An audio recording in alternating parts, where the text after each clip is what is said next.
Wakey, wakey, smell those eggs and bakey. It's time for Breakfast Talk, a podcast discussing current, independent, and mainstream entertainment topics from gaming and movies to comics. Start your week off right with the Breakfast Boys. As always, if you can smell what we're cooking, click that like button, and if your tummies are rumbling for more, click subscribe and ring that brekkie bell to turn on all notifications. All right, let's talk. By the way, I've been trying to search for it this whole time. I just found an image from 2000, I think, 9 that says Iron Man 2 coming soon, Thor coming soon, Captain America coming soon, Avengers coming soon. They definitely have this stuff planned out so far in advance. And that's what I was mentioning with the DC stuff. It feels like, yeah, you're right. They had all those TV shows. As soon as they knew that Iron Man was a success. I think that they drew it all out, and then the second, I think that it might have been after the movie was released. Then I might have misremembered that, but I think it was they probably drew it all out, and then the second it released and it was killing it, they're like, okay, we're going to go forward. Well, they had a rough timeline. Yeah, tying in, right? There's so much that ties in, and famously, Joss Whedon went to the sets of the other movies as they were being filmed to kind of help out and make sure certain bits and pieces were in there for the Avengers movie. Yeah. I'm rewatching the entire MCU at work because I just finished actually, a few months ago. When you're talking about the Avengers again, I was like, oh, I just watched that again at work. I had to put myself through watching Captain Marvel for the first time ever, and it'll be my last time watching that movie. But there's no conflict. Captain Marvel is a shame because it could have been a much better movie. I'm sorry for anyone the two people that are watching this, and maybe you're a fan. That's a terrible fucking movie. The thing is that there was what they wanted to do, and this is an interesting thing because we're talking about adding characters to ensembles, right? Effectively, and what they wanted, and the same is kind of true of Doctor Strange, but the writing carried it off just about. But you can see the same dodginess in that movie as you see in Captain Marvel. If you look closely at those two movies, they actually have a lot of the same problems. I like Doctor Strange, though. I like it fine, and they got away with it, but it was close in places. I would say that the writing of the story itself is very similar, but the character Doctor Strange as a personality is way better because Captain Marvel is supposed to be almost unemotional, super powerful, right? It's supposed to, and because of that, you can't use the same story where Doctor Strange is an interesting person. So you're watching him evolve, and she doesn't. At that point, they're getting worried, right? Was the guy that played Ronan a different character, a different person, an actor? It wasn't the same actor. Probably. Maybe was it just so he was younger, or? I think it's because his face is painted anyway, so they're we'll just change it for somebody who's got a similar jawline, and everybody will believe it. I didn't much. The only thing was blocked. They were super, super stuck, right? Because they knew that the people who were playing the Avengers were coming to the end of being willing to do it, right? So you've got a universe that relies on 6 people, and they're done. They're finished, right? You got Robert Downey Jr., you got Chris Evans, you got all the rest of them. And they're basically done. You're killing at least one of them off in Endgame anyway.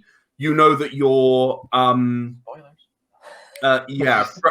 Endgame spoilers is still a thing. Yeah. Right. Seriously. You're killing one of them off in Endgame anyway. You know also that Hulk is going to be out of commission. You know that Hawkeye is done. You know that you are losing these characters who have propped up your universe for the longest time. Mm-hmm. And what do? You're trying to bring in characters that maybe can be the replacements for these characters. And they went with Captain Marvel, they went with Black Panther, they went with Doctor Strange, they went with Spider-Man. None of them really stuck as anyone who could pick up the MCU. And I think if you watch those movies as they go, barring Spider-Man, where they decided that, I'm guessing for license reasons, they decided, okay, we're just going to go in a slightly different direction, not kind of hang everything on this. And I actually really enjoyed Far From Home. I thought that was a nice nice way of dealing with Mysterio. I thought that is actually the only one I haven't seen yet. That's because it's the last one in the actual Phase 4 technically, and it's the only one I haven't seen yet. I still got to see watch the post-credit scene. It's awesome. Anyway, leaving that on one side, you see them get increasingly desperate as they bring out these characters. So you have Doctor Strange, you have Black Panther. You know, neither of those really landed as a character that can carry the MCU. You have Captain Marvel, by which time they're like, holy crap, what are we going to do? Okay, we're just going to amp her power up to 11 and call her Thor. You know, like they're clearly worried. You know, you sat there watching, and especially when you watch them in really quick succession, when you watch those movies towards the end, first of all, the quality just falls so hard at that during that period. The quality of the movies compared to the movies at the beginning, just the quality of the writing, the quality of they just turned back to relying entirely on CGI for everything. I was about to say they went from storytelling to like art. They're like, CGI. I think part of it too is like, especially when you're coming to like some of these like these later movies. Some of it was a little bit like about the politics of the time, right? So like I think that the story for Captain Marvel was actually hampered by some of the political attachments. Like they wanted to force kind of like these idealistic agendas, and I think that kind of forced out a good story, because let's just put it this way: she needed to be a little more tortured than she was, and it's like they never really gave her any type of like internal, like really deep internal conflict. Like at least Doctor Strange. Let me just finish the thought here. So like at least Doctor Strange, like he lost his livelihood. His life was essentially over. So like you have that crushing like self kind of like, you know, like I have to literally change my entire life. I think her life was like changed, but then she's like she lost her memory, so it never really hit. Like it wasn't, and she's a flat emotional character in general. So she's very much like on that sarcastic side and like that nothing bothers me, that Ryan Reynolds kind of Deadpool kind of humor. But it's like you have to have like the reason why like people like Deadpool is because he remembers he had a messed up childhood, and that's what makes him that character. Is he's so like it's like his outside now matches his inside kind of thing. You know what I mean? That makes sense. But like for Captain Marvel, is like they're pushing strong female character that nothing can bother her, nothing can stop her. Well, then why don't you just beat the hell out of her? Why don't you just beat the hell out of her then? Like give her like a really, really bad like storyline where she comes from a lot of like, you know, she has to overcome a lot even before she's even a superhero. And that would have given it more weight. And it didn't have any of that. There was no like conquering the moment. You know what I mean? It was just like, well, you're taken from the planet, you get these powers, and now you have to try and figure out where your life was. Like, but you still you don't have any attachment. Like the only attachment she had was when she went back and she kind of remembered her best friend. And it's like, oh, okay, like I kind of remember you. Like I guess we were cool. You know what I mean? Like there wasn't even like a huge emotional connection there. So I just felt like it was all the complaints were that it was so flat. And if you look at the story, that's exactly it. There was no ebb and flow. It was just so flat throughout. That's exactly right, though. The fact that she didn't remember anything negative. When she does meet her friend, it does not seem that emotional. Like I wasn't like upset about it. You know what I mean? I didn't get any attachment to it. And then she's immediately the most powerful character in the entire Marvel universe. So when she appears in Endgame, she just takes out 8 of the most powerful ships in like 3.5 seconds. It's like.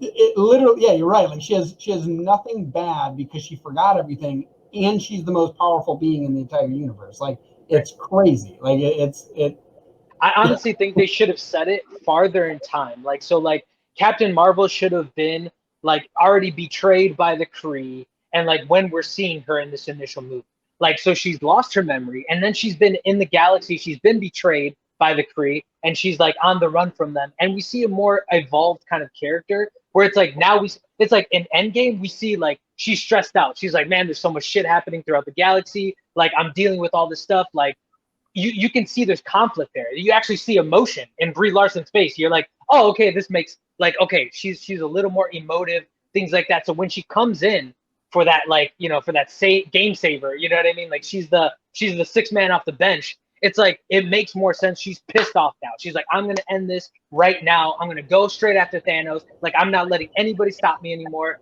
because she's seen so much over the course of all this time that she's like, I'm done playing games. I know I'm more powerful, and I'm just gonna bring it.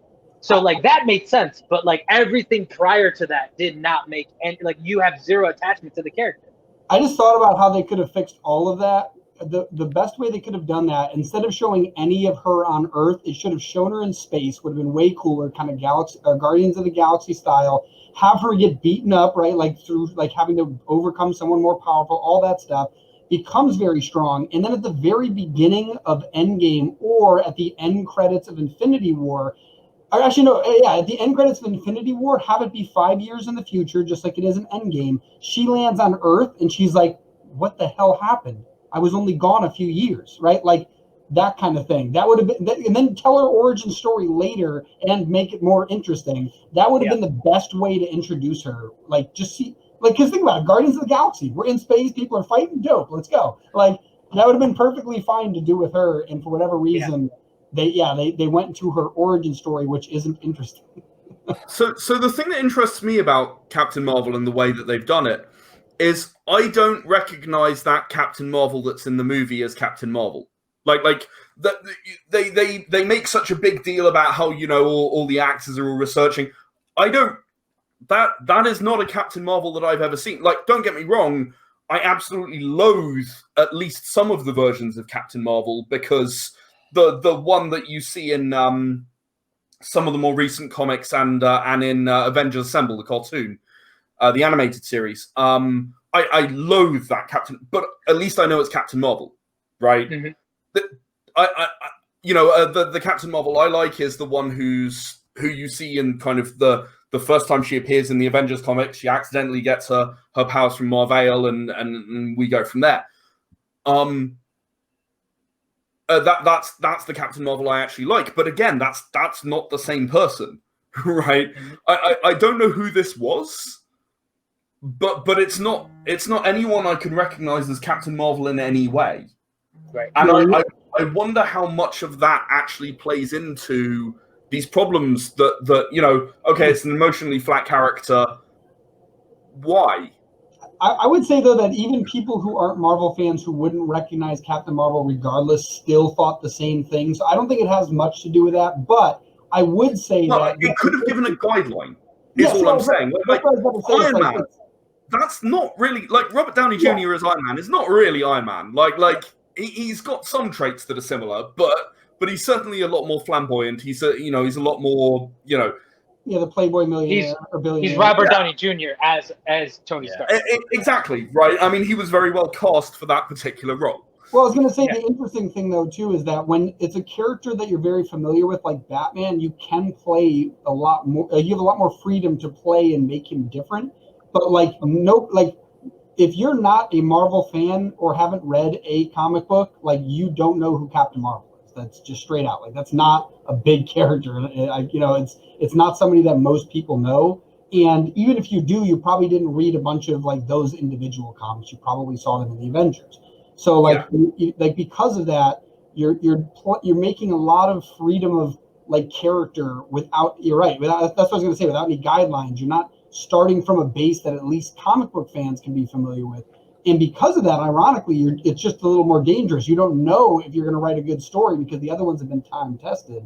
This hasn't been, and clearly, like, it came out very unfavorably. And I think that's exactly like what I'm saying. Like, some of the politics kind of guided where they were taking the story, I think, and it basically like detached it from the character that was already built that wasn't guided by those politics. It was just a character that had its own story, its own origin. They're like, well, I think, it's time to push certain things in the universe, one of which being female empowerment, which don't get me wrong, that's awesome. But I think when you're kind of making it the gimmick or the center point of a story, it's like you're kind of now catering too much to the appearance and not to the depth of the story. You know what I mean? And like I said, if you can't make a tortured character tortured, if you can't torture the character because you're like, morally, I don't want to do this because how many times have we seen this happen over and over and over? And like, this is one of this is like the patriarchy telling the story over and over. Like, we can't keep abusing women, and you know what I mean? Like, I get it, but at the same time, you are compromising like just general storytelling. Like general storytelling is if you have a haunted past, you have a more interesting character in the present. You know what I mean? Well, So if you don't give them that, you can do it without a haunted past, right? You True. can do it with the character in the moment. I've actually done it, and it's, you know, one of my proudest moments was actually reading a review of Violet Unstoppable, which was my third ever comic. And, you know, the reviewer just said, you know what, this is exactly the right way to tell this story. You know, it's not particularly a new story, but it is told very well. You know, it is, character comes up against her first supervillain. Character has to, you know, be beaten down and overcome the difficulties and the odds and struggle. Yeah, exactly. It doesn't need to be necessarily a haunted past, but more of like obstacles. Like I have to see this character suffer and overcome and develop because of that suffering and that overcoming. Yeah, he's now frozen. Oh, wait, what? That was so funny. Like, Ed froze and Hector bounced. yeah, it's so weird. What happened there? That's so funny. No, Hector was just talking. You were frozen, and I'm like, I think he's frozen. And then somebody left. I'm like, oh, it's probably Ed. I'm like, wait, no, Hector just left. Ed's still here. Yeah, you were frozen for a second. But no, it's funny. Like you said that. Like that's exactly what I meant about the. Is he frozen again? I think he's frozen again. But yeah, that's exactly what I meant about the Captain Marvel thing, going out into space and being able to just fight villains that could be more powerful. Yeah, Hector, why'd you leave? No idea. No idea. That's so funny. Are you in the same house? Ed froze. You bounced. You come back. Ed's frozen. Or Ed was moving. Now, is he moving again? There he is. Yeah, I see his image. We're gonna get like one frame per minute of him. Yeah, but I think I mean the success and the controversy that has to do with like comparing the two like cinematic universes, I think it's very well, like it's earned. You know what I mean? Like I think on one side, even though you do have certain problems with certain characters, like we were just talking about in the Marvel, in the MCU, like I think actually I disagree. I think that if Chadwick Boseman didn't pass away, I think he actually was a character that probably could have carried the MCU, especially with like the whole Illuminati.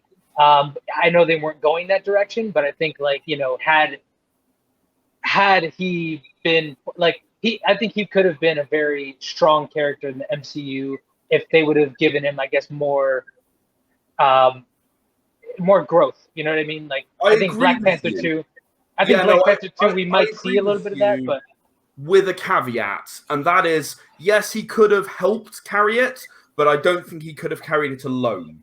With the other characters that are there, I don't see it happening with the Avengers being Black Panther and Doctor Strange and Captain Marvel. I'm not seeing that. I think honestly, it's the way that I see it is like they're trying to make like the Avengers kind of this revolving team.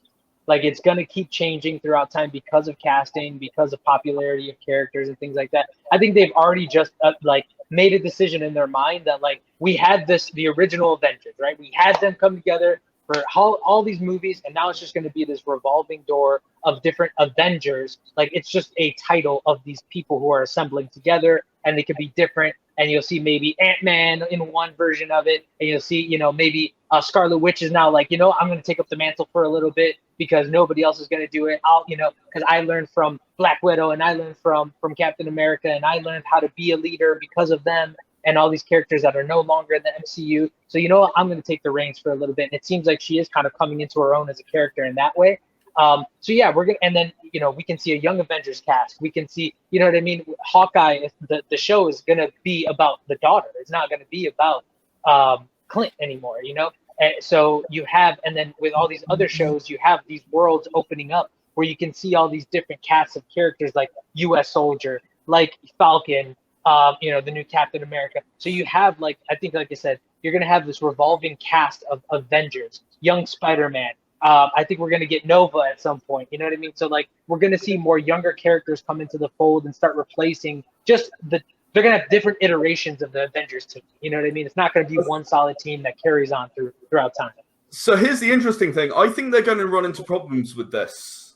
because I think they are relying on people watching the hours of TV series to understand certain things. So I have not yet seen WandaVision, right? I plan to watch it, I just haven't got around to it yet, okay?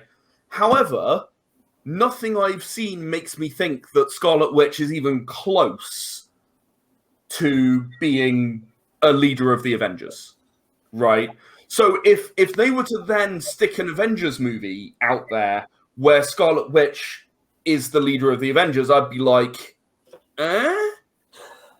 Like how are you going to overcome the fact that the strength of this that we talked about earlier is all of these connected stories that give you this huge universe. But I think is if you don't consume everything, you miss something, and nothing makes sense anymore. Very true, and I think I think it's all about the timing that they're doing now, right? So like you don't see another Avengers movie for years out. So like by that time, there's a huge assumption that you should have at least consumed some of this content to like catch up. So the assertion is that I have to, and your average moviegoer who is not a comic fan may well not. I think it makes it brittle. I agree. That's my opinion. I agree to a certain degree because like I think our societal norms have changed a lot, and I think again like not everybody that is a straight up comic book fan or a Marvel fan or anything like needs that reference point anymore because of the way that our streaming services have been, and there's like even the non-comic fan at this point is kind of tired of superhero stuff. You know what I mean? So like even the people who haven't spent years consuming the content because they've seen such an influx of it, like they're already like familiarized with at least the basics. You know what I mean? So even if like you don't know every single character, you like the movies themselves will carry you through. The show themselves will carry you through because like something like Loki. If I've never read a Loki comic, Loki, the series was so good that I don't need any other reference point. It has created its own reference point from episode 1. And even if I haven't seen the other movies, which I have, so I'm familiar with this character of Loki, I can get a somewhat understanding of who this personality type is and then how they go through the story. It's entertaining. This person is a standalone character that I can just, like, again, I can attach to simply because he's kind of annoying. He's a little bit flamboyant. He's got character. You know what I mean? And I think WandaVision was essentially the same way. It had so much cachet. It had so much like brilliance in the writing and where they're placing certain things that even if you don't know who Scarlet Witch is, even if you don't know Vision, if you've not seen the other Avengers, it's entertaining in its own way. I think a little bit more of Captain America and the Winter Soldier was a little more reliant on the universe itself to carry it forward. So there was already themes that were in play, and you're just like carrying it out. I think Loki and WandaVision were a little bit more standalone stories. Like they started on a point where it didn't reference the other content, but then you start slowly working into that other content. It's like a flashback kind of thing. Like, oh yeah, I remember this is what happened in this movie, and this movie, and this movie, and that's what makes this all work. But Winter Soldier and Captain America was definitely much more reliant on the MCU movies. So again, I'm enjoying this conversation because I partially agree with you and I partially disagree with you. And the reason I disagree with you partially is what I've been saying about how I think the standard of the actual movies has gone down significantly. So, okay. If we were talking about this, shortly after Avengers had come out, I'd be a lot more, yeah, definitely, I think we're okay. We're going to be okay with these various things. But if you look at, if you actually look at the writing standard in pretty much every movie from Iron Man 2. I liked Thor Ragnarok. I thought it was actually done quite well. Guardians of the Galaxy 2 was okay. And then it really just nosedives. And I include Endgame in that. Infinity War was not great. I wasn't a fan of The Dark World. Almost no one was a fan of No, Dark Lord, to be honest. It's funny that the only thing that makes that movie better is Captain Marvel. But what I'm saying is, I really think the actual standard of the movies has dropped, and there's a lot of recency bias. I saw a lot of things of people coming out and going, "Whoa, my God, Endgame is the best movie ever," and I'm like, no, actually, no, it's really kind of not. Like, in fairness, it's a comic book movie, and as a writer, kudos to them for making the plot of the comic book movie a dumb comic book plot, right? Like the time travel thing, that's a dumb comic book. You get that in a comic book, right? Right. But to look at that movie and say that's the best movie ever, I'm sorry, you've really missed something. Like it's not even the best Avengers movie ever. No, I think it was very much built, and I think that maybe that's where we're getting into with the recent stuff. Is it's built more for pure entertainment. That Yes, it's not built for strong, long-lasting, time-tested storyline. I think agree. It's a Michael Bay ending to the Avenger world. That's what it is. Like that's all I want. Because honestly, the reason why everyone says it's the best movie, it's kind of recency bias, but it's also like we've been watching this forever, waiting for this scene, and then it was like the fight scene, the Michael Bay epic fight scene. Yeah. That's all we wanted at that time. If you watch all of them back to back, there's no way that's the most enjoyable one to watch. But if you've been waiting years and years and years for this final epic, it's like the Battle of the Five Armies in the Hobbit series. Like it's so epic that you're just like, whoa. But that's kind of what I'm saying. What I'm saying is, you're saying, Hector, I think the strong storytelling in the movies is going to carry this, and I'm going. Actually, I think it's more storytelling. I think it's no. I think it's the shows that have a strong storytelling. The movies, I agree. Like they're definitely a little more hit or miss than the beginning of the phase one of the MCU for sure. Yeah. But like the shows, like I mean, I don't know how far you said you haven't seen WandaVision. I don't know how familiar. Did you watch Loki at all? Not yet. No.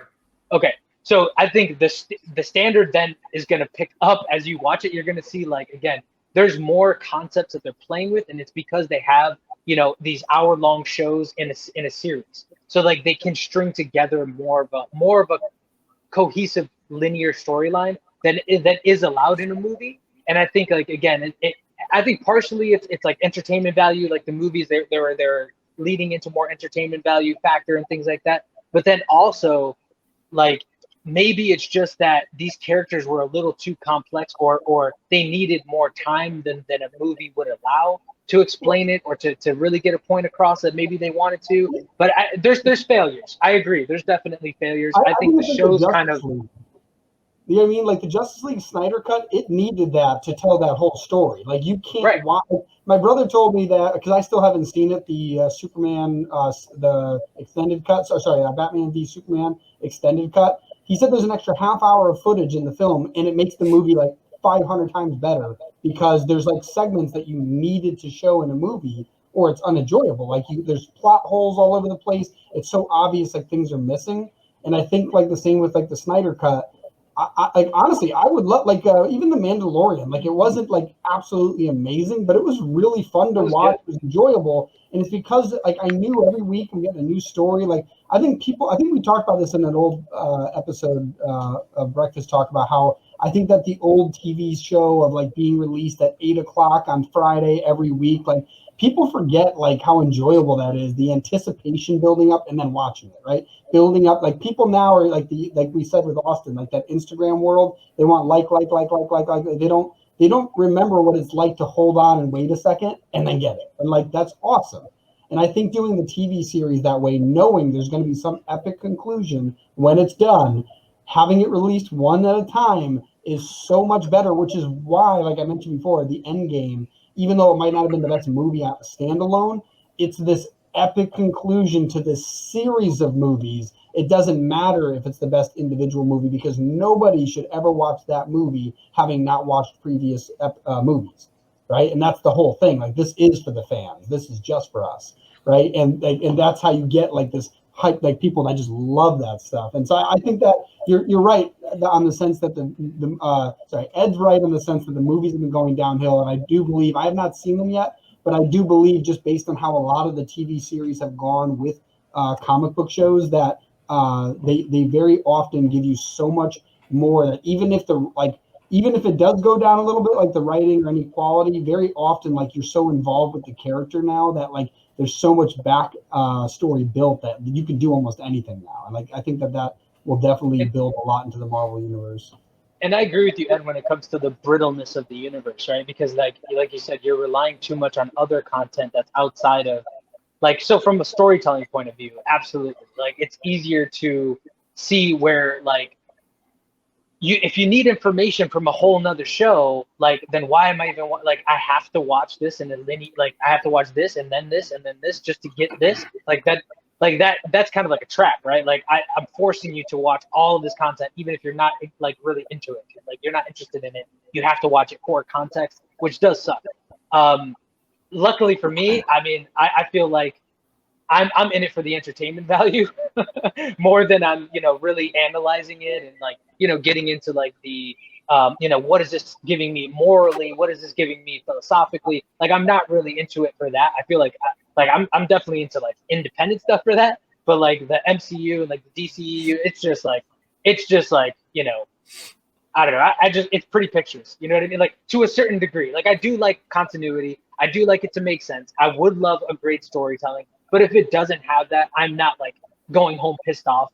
And, like, I feel like maybe Star Wars, like, the entire series of Star Wars kind of prepped me for that disappointment where, like, I can't hang my hat on, like, this fandom. You know what I mean? Like, because it's going to let me down at some point. So I just, maybe my expectations are just lower with it than they used to be as a fan. But that's where I'm at. So yeah, no, I completely understand the position. It's kind of, I'm looking at this as you say, I'm looking at it from a continuity perspective. I'm looking at it from a writing perspective. I'm looking at it from, okay, if I'm attempting to do a similar thing in concept, as in build my universe in a way that people can absorb, what do I think they're doing wrong? Mm-hmm. And as I said, my concern is that what's going to happen is this universe is too brittle. Yeah. And jumping of the shark is what we don't want. We don't want it where, like, the whole series gets tainted by this one really bad moment where they do something you're like, you should have ended 18 movies ago. I think that's what most, like, Marvel fans or even just general comic book fans or eventually it will happen. Like that's something that as a writer I understand completely. Eventually, one day that will happen. It's just a question of when. Unless you do the Cowboy Bebop way, where you do one epic freaking season and you know how it ends, and it in fact ends. Like, I think they won't do it. There's too much money in it. Oh, I know, but, like, that's the thing is, like, that's how you get, like, the great stories that are forever. Like, that's, I think you're absolutely right. It's inevitable, right? Like, you're gonna have some fracturing of the linearness between all these stories that destroy the continuity and that do kind of ruin it for you, right?